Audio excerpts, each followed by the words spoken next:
I'm Bill Kesterkey with Key Exteriors. We're standing in front of the 2016 $50,000 home makeover winner, Victoria Miller, here on Ordway Drive on the northeast side of Fort Wayne.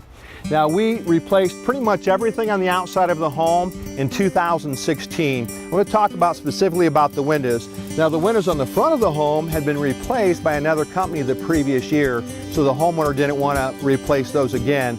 So what we actually did with the windows, we put brand new windows on the back enclosure. So we took it from a screen enclosure more to a 2 or 3 season room. Now, all of our windows are super energy efficient and maintenance free. They tilt in freezing cleaning on the double hung side. And we really recommend our customers to take advantage of the super glass we offer. Now, the super glass has 3 panes of glass instead of 2, has Krypton 36 gas fill instead of Argon 18. Bottom line, it makes the windows much more energy efficient, keeping you warmer, okay, in the winter, cooler in the summer, plus deadening the outside noise. So we replaced the windows on the back side of the enclosure. We made it more energy efficient and maintenance free, and the homeowners are very happy with it. If you'd like to find out more, give us a call at 492-8062 or go to our website, keyexteriors.com, fill out a form, and we'll contact you from there. And you can also enter for the $50,000 home makeover.